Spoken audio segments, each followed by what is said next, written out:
श्वासावर नियंत्रण मिळवा, आपलं जीवन स्वतः घडवा. आपला श्वास म्हणजेच आपलं जीवन होय. आपलं जीवन श्वासावर टिकून आहे. निसर्गाच्या कृपेने हा श्वास आपल्याला आपोआप मिळत असतो. अर्थात आपण स्वतः श्वास घेतो, मात्र त्यासाठी आपल्याला कुठलेच विशेष प्रयत्न करावे लागत नाही. ती क्रिया आपोआप सुरू असते. अगदी आपण झोपलेलो असतो तेव्हा देखील ती क्रिया सुरू असते. त्यामुळे सामान्यपणे आपण श्वासाकडे फारसं लक्ष देत नाही. दिवसभरात साधारणपणे 20 ते 25,000 वेळा श्वास घेत असतो. मात्र कधी तुम्ही विचार केला आहे का की या श्वासामध्ये देखील एखादं गूढ विज्ञान दडलेलं असेल? तर हो, भारतीय प्राचीन भारतात एक अद्भुत शास्त्र आहे असं सांगितलं जातं की ज्याची माहिती भगवान शिवांनी माता पार्वतींना दिली होती. ते शास्त्र म्हणजे शिवस्वरोदय शास्त्र होय. महत्त्वाची बाब म्हणजे ज्याला आजच्या काळात आपण मॅन्युफॅक्ट करणं असं म्हणतो, ते देखील या शास्त्राचा एक भाग आहे. असं हे अलौकिक शास्त्र तुम्हाला समजून घ्यायचं असेल तर हा व्हिडिओ केवळ तुमच्यासाठी आहे. नमस्कार, मी ॲस्ट्रोगुरू डॉक्टर ज्योती जोशी सर्व ज्योतिषप्रेमी व अभ्यासकांचं आजच्या भागात मनपूर्वक स्वागत करते. आज आपण अशा विषय समजून घेणार आहोत जो आपल्या या चॅनलवर पहिल्यांदाच घेतला जात आहे. अर्थात विषय पहिल्यांदाच घेतला जात असला तरी त्याचं महत्त्व प्रचंड मोठं आहे. तो विषय म्हणजे साक्षात भगवान शिवांनी माता पार्वतींना सांगितलेलं शिवस्वरोदय शास्त्र होय. हे शास्त्र म्हणजे नेमकं काय ते आज आपण समजून घेणार आहोत. म्हणून आजच्या भागाला शेवटपर्यंत बघायला विसरू नका. ही शास्त्रीय माहिती आवडल्यास व्हिडिओला शेअर करा, जेणेकरून ती इतरांपर्यंत पोहोचू शकेल.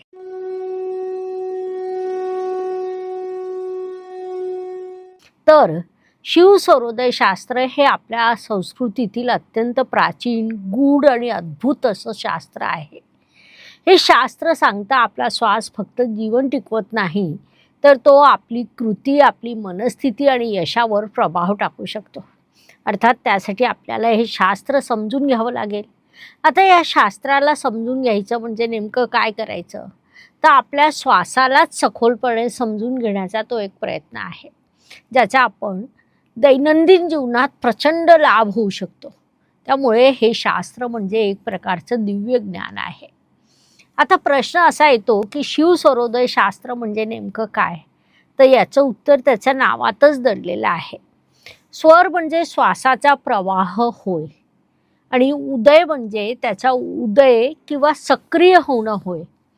श्वासाचा प्रभाव सक्रिय होणं म्हणजे श्वास कोणत्या नाकपुडीतून सुरू आहे आणि त्याचा आपल्या जीवनावर काय परिणाम होतो आहे याचा सूक्ष्म अभ्यास म्हणजे शिवस्वरोदय शास्त्र होय. आता हे शास्त्र एकदम नवीन किंवा अनोळखी आहे का, तर तसं अजिबात नाही. हे शास्त्र योग, तंत्र आणि ध्यान परंपरेसोबत जोडलेलं आहे. अर्थात या शास्त्राचा लाभ फार पूर्वीपासून घेतला जात आहे. स्वर हे 3 प्रकारचे असतात. एक बाब मला इथे स्पष्ट करायची आहे की इथे स्वराचा अर्थ श्वास असा आहे.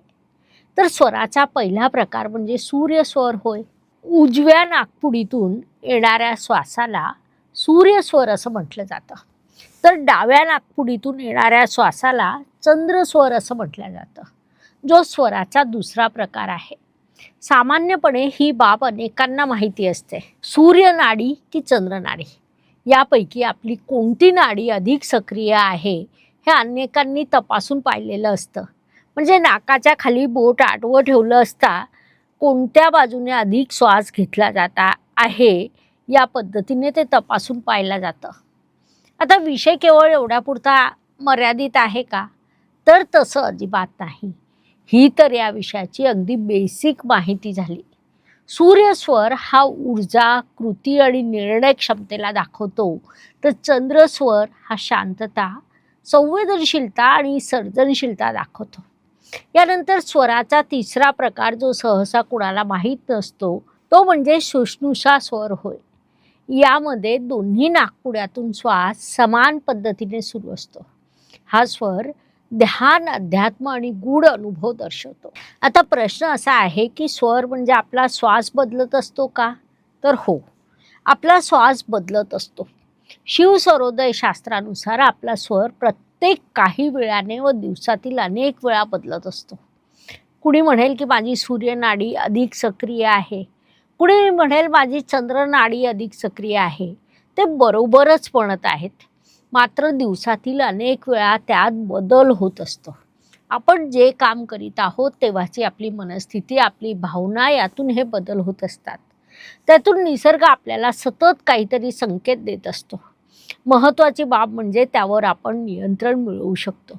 याचं दैनंदिन जीवनातील उदाहरण द्यायचं झाल्यास, समजा तुम्हाला एखादी महत्त्वाची मीटिंग आहे. कोणत्याही मीटिंगला आत्मविश्वासाने सामोरं जाणं हे नेहमीच महत्त्वाचं असतं.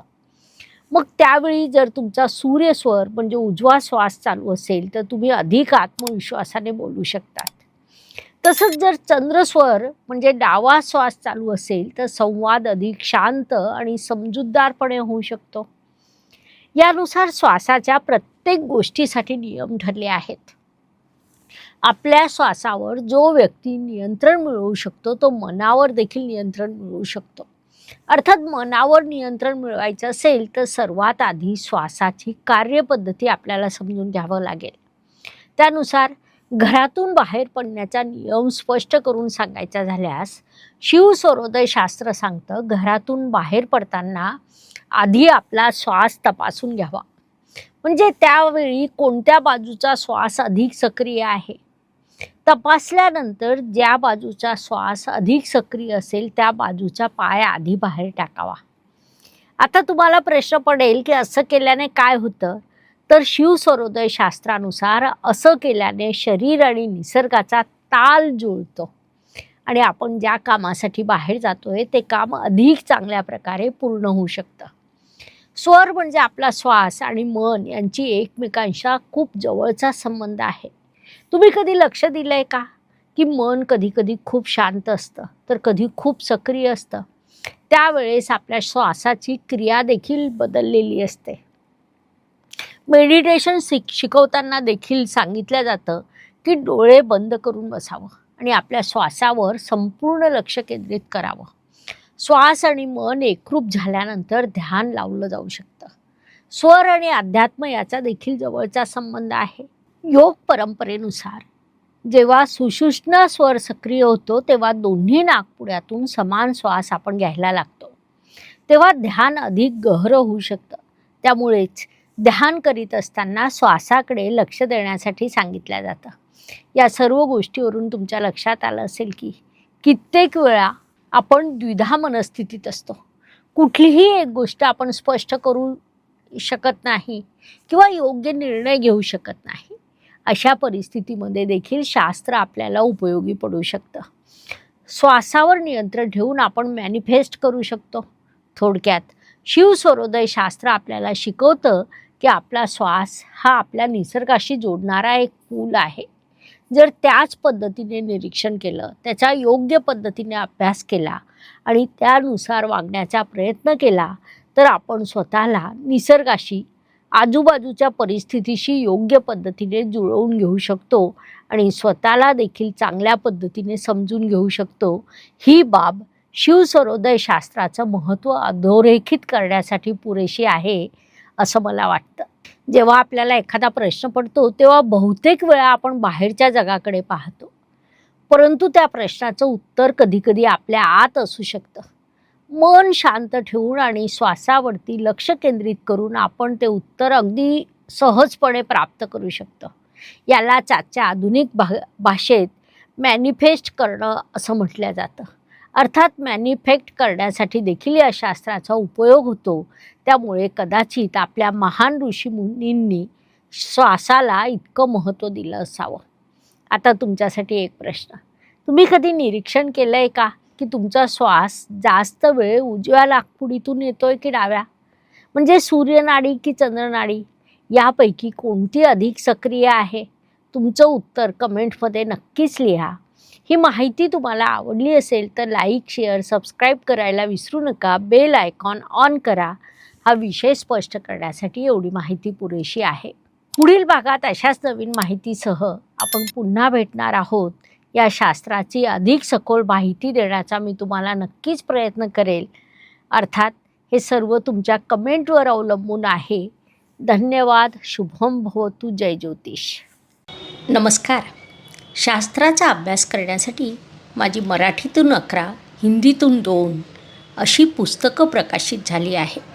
विशेष बाब म्हणजे मी स्वतः संशोधित केलेली ज्योती जोशी पद्धती अर्थात जे पद्धती या विषयावर स्वतंत्र ग्रंथ उपलब्ध आहे, त्याचा देखील लाभ घ्यावा. यूट्यूबची कार्यप्रणाली ही मुख्यतः लाईक, शेअर आणि सबस्क्राईबवर चालते. Please like, share and subscribe the channel. धन्यवाद. शुभम भवतु. जय ज्योतिष.